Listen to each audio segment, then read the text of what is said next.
Student, अब हम पढ़ेंगे लय किसे कहते हैं और यह कितने प्रकार की होती है। लय को संगीत का एक मूल आधार माना गया है।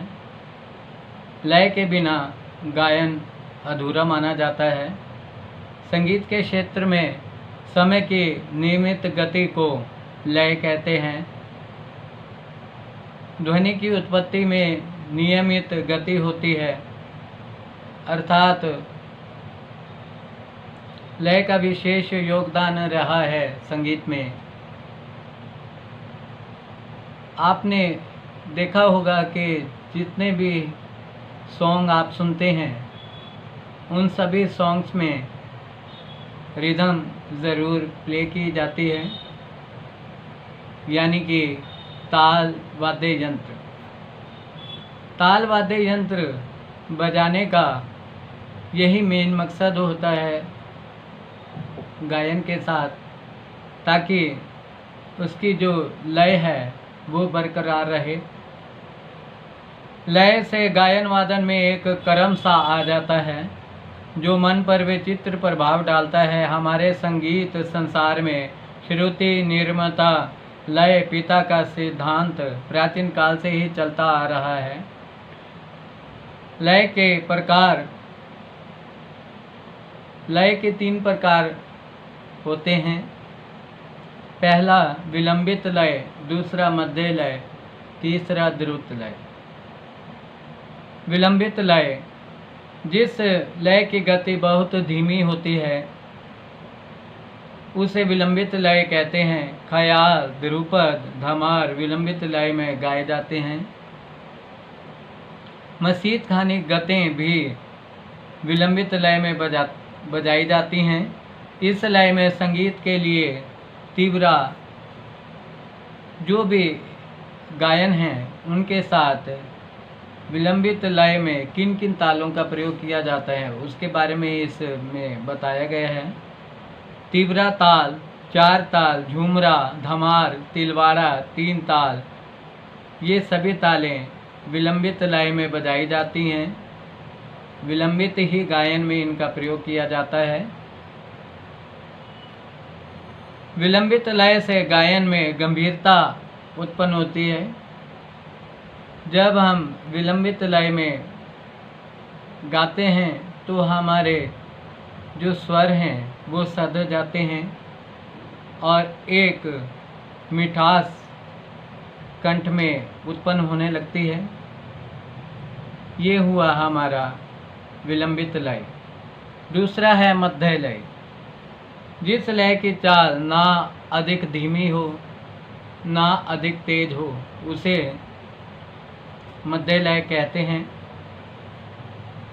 मध्य लय विलंबित लय से ठीक दुगनी लय, यानी कि तेज दुगनी तेज, यह मध्य लय कहलाता है।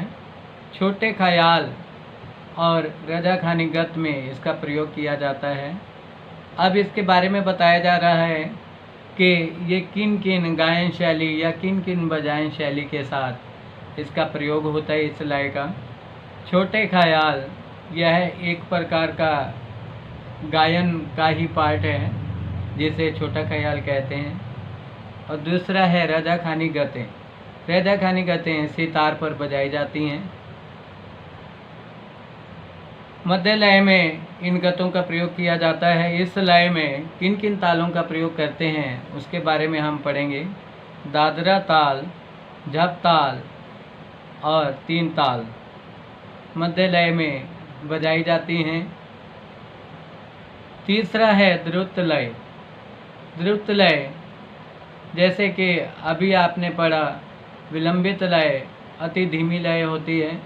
मध्य लय विलंबित लय की ठीक दुगनी तेज गति को हम मध्य लय कहते हैं। ऐसे ही मध्य लय की जब ठीक दुगनी लय तेज होती है तो उसे हम कहते हैं द्रुत लय। द्रुत लय मध्य लय से ठीक दुगनी लय होती है। इसमें छोटे ख्याल, तराने आदि द्रुत लय में गाए जाते हैं और रजाखानी गतें भी इसी द्रुत लय में बजाई जाती हैं। इनमें प्रयोग होने वाली तालों का नाम इस प्रकार है: तीन ताल, कहरवा, दादरा आदि तालों का प्रयोग हम इन द्रुत लय में करते हैं। ये हमारा हुआ लय का पार्ट। अब हम लेंगे ताल किसे कहते हैं। ताल की परिभाषा इस प्रकार है: गायन, वादन और नृत्य के समय को मापने के पैमाने को हम ताल कहते हैं। ताल शब्द की उत्पत्ति तल धातु से हुई है, जिसका अर्थ है धारणा। अर्थात ताल गायन, वादन एवं नृत्य को प्रतिष्ठित करती है। गायन, वादन और नृत्य तीनों कलाओं में ताल का बहुत महत्व है। ताल के अभाव में ये तीनों कलाएं प्राणहीन हैं। अब ये तो आपको मालूम हो गया होगा स्टूडेंट्स कि ताल बहुत बड़ा रोल ताल का होता है हमारा गायन, वादन और नृत्य में, क्योंकि ताल से ही एक गति बनती है, जिसे हम अभी पढ़ा आप लोगों ने कि लय के तीन पार्ट हैं। लय जो है वो एक मापन क्रिया है और ताल भी मापन क्रिया है। यदि हम ताल को संगीत का प्राण कहें तो यह कोई अतिशयोक्ति नहीं होगी। संगीत में ताल का महत्व दर्शाते हुए पंडित भातखंडे जी लिखते हैं: संगीत सीखने वाले प्रत्येक विद्यार्थी को स्वर ज्ञान से पूर्व ताल का ज्ञान होना अति आवश्यक होता है। ताल में विविध मात्राओं की समान इकाइयाँ होती हैं। तालें अनेक प्रकार की हैं जो गीत के प्रकारों के आधार पर निर्मित की गई हैं, जैसे तीन ताल, झप ताल, दीपचंदी, चार ताल, सूल ताल, धमार ताल। यह सभी तालें गायन शैली में प्रयोग की जाती हैं। ताल बजाने के लिए तबला, पखावज आदि वाद्य यंत्रों का प्रयोग किया जाता है। ताल हाथ से भी दी जा सकती है, परंतु गायन, वादन या नृत्य के संगत में तबला या कभी कभी पखावज प्रयोग की जाती है। अधिकतर तबले का ही प्रयोग किया जाता है और लाइट म्यूज़िक में, सुगम संगीत में ढोलक का, कोंगो, ड्रम सेट, ये सभी वाद्य यंत्र ताल के ही वाद्य यंत्र हैं। इन सभी का प्रयोग किया जाता है। परंतु हमारा जो सब्जेक्ट है ये क्लासिकल म्यूज़िक है, शास्त्रीय संगीत इसे कहते हैं। शास्त्रीय संगीत में तबला, पखावज, सितार, वायलिन, सारंगी, तानपुरा, हारमोनियम, ये सभी वाद्य यंत्र क्लासिकल इंस्ट्रूमेंट्स कहलाते हैं और क्लासिकल गायन के साथ इनका प्रयोग किया जाता है। लाइट के साथ भी करते हैं, बट ये क्लासिकल ही इंस्ट्रूमेंट कहलाते हैं। अब है ताल के पार्ट क्या क्या हैं। फर्स्ट है बोल, सेकंड ठेका, थर्ड विभाग, सम, ताली भरी, खाली, आवर्ती या आवर्तन। पहला हम पढ़ेंगे ताल वाद्यों पर प्रत्येक ताल के प्रदर्शन के लिए कुछ शब्द निश्चित किए गए हैं, जिनके नाम इस प्रकार हैं: धा, धिन, ना, ती, ना, तिट, कत, गदे, गन, तूना, कत्ता, दागे, तिरकिट इत्यादि। इन बोलों को हम बोल कहते हैं। ये जो भी मैंने अभी शब्द उच्चारण किए हैं ये सभी ही ताल में बोल कहलाते हैं।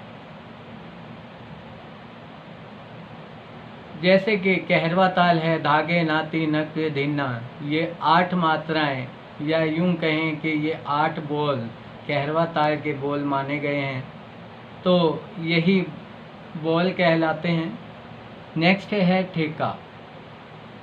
किसी ताल में लगने वाले पूरे बोलों के समूह को, पूरे एक आवर्तन को हम ठेका कहते हैं, जिससे ताल का रूप स्पष्ट हो जाए। ठेका निश्चित मात्राओं का और एक आवर्तन का होता है। उदाहरण के लिए झप ताल का ठेका धीना धी धी ना ती ना धी धी ना, यह हुआ हमारा झप ताल। अब हम इसे जब भी लिखेंगे या लिखा हुआ आप देखेंगे बुक में, तो आपको मिलेंगे कि धी ना के बाद एक सीधी लाइन, उसके बाद धी धी ना, फिर लाइन। ये जो लाइन खींची जाती है इसे बोलते हैं विभाग। विभाग की परिभाषा अब हम पढ़ेंगे। प्रत्येक ताल के बोल जो विभिन्न मात्राओं के भागों में बांटे जाते हैं विभाग कहलाते हैं। प्रत्येक ताल में विभागों की संख्या निश्चित होती है। हर एक ताल में विभागों की संख्या निश्चित है। झप ताल में जैसे कि 2 3 2 3, ये 2 3 2 3 के 4 विभाग हैं। प्रत्येक विभाग में अधिकतर 2 3 या 4 5 तक मात्राएं हो सकती हैं, यानी कि बोल हो सकते हैं। प्रत्येक विभाग के पहले बोल पर हाथ से ताली अथवा हाथ एक और झटक कर खाली बोल दर्शाया जाता है। ताल के इन विभागों से गायन वादन के समय यह पता चलता है कि वह किसी मात्रा पर या किस मात्रा पर अब पहुंचा है, जिससे यह गायन वादन में कहीं पर रुक भी जाए तो फिर से अपने निश्चित गायन वादन को ताल के साथ मिला सकता है। नेक्स्ट है सम। सम ताल का वह मुख्य स्थान है जहाँ से गायन वादन नृत्य की शुरुआत होती है। प्रत्येक ताल की पहली मात्रा सम कहलाती है। 3 ताल का सम उसकी पहली मात्रा पर धा पर है। सम पर बार बार गायक, वादन या नृत्य करने वाला व्यक्ति, कलाकार संगत करते हुए घूम फिर कर जब आ मिलता है उसी बोल पर उसे सम बोलते हैं। सम पर विशेष रूप से जोर पड़ता है। जिस प्रकार संगीत का प्राण हम ताल को कहते हैं, ठीक उसी प्रकार ताल का प्राण सम कहलाता है। नेक्स्ट है ताली अथवा भरी।